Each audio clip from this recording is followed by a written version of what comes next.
Timer work की एक पुरानी पद्धति है जो आप सब जानते होंगे। गौर करिएगा, मान लेते हैं ए किसी कार्य को 10 दिन में करता है, बी उसी कार्य को करने के लिए 20 दिन लेता है, और आपसे ये सिंपल सा सवाल पूछा जाता है कि दोनों मिलकर कितने दिन में काम करते हैं।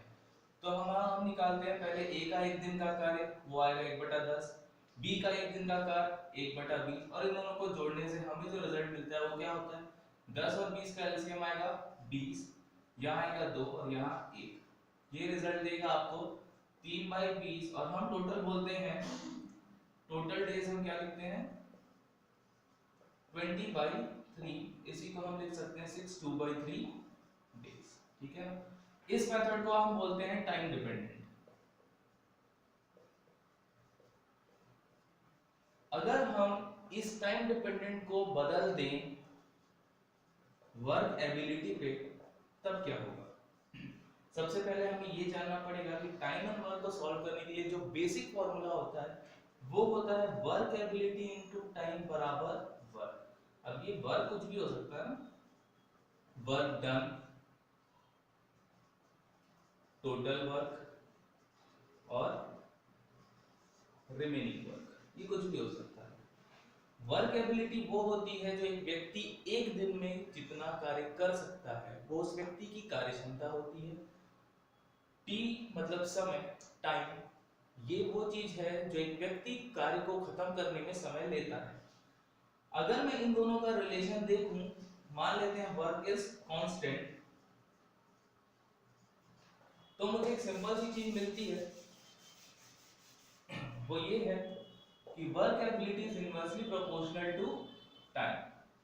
अब ये इनवर्सली प्रोपोर्शनल यानी कि विलोमानुपात, इसका मतलब क्या होगा कि यदि ए को लग रहा है 20 दिन, तो उसके जो एक दिन का कार्य 1/20 है, ये उसकी कहलाती है वर्क एबिलिटी। ठीक है, अब ध्यान देते हैं कि वर्क एबिलिटी से हमें इसी क्वेश्चन को हल करना हो तो हम कैसे करेंगे। हमने दिया था पहले क्वेश्चन पे, जैसे मान लेते हैं ए 20 दिन लेता है और बी 10 दिन लेता है, हम इन दोनों का निकालते हैं एलसीएम, जो क्या आएगा 20।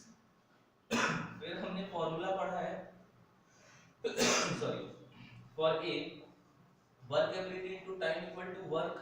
वर्क एबिलिटी आपको निकालना है, समय कितना दिया है 20 और कुल कार्य कितना आया है 20, तो वर्क एबिलिटी इक्वल टू 20/20 यानी कि 1। ए की कार्य क्षमता 1 आई।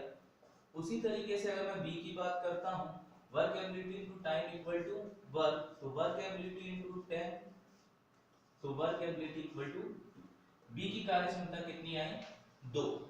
अगर आपसे पूछे ए और बी मिलकर उसी कार्य को कितने दिन में समाप्त करेंगे, सेम फॉर्मूला आपको लगाना है, work ability into time equal to work. अगर ये दोनों मिल जाते हैं तो इन दोनों की वर्क एबिलिटी भी मिल जाएगी, जिससे ये आएगा 3 × t बराबर 20, t equal to 20/3, 62/3। Same result, तरीका अलग है। अगर आप इसमें डायरेक्ट करना चाहते हैं तो जो भी एलसीएम आता है वो आपका टोटल वर्क होता है, बजाय कि टोटल वर्क 1 के।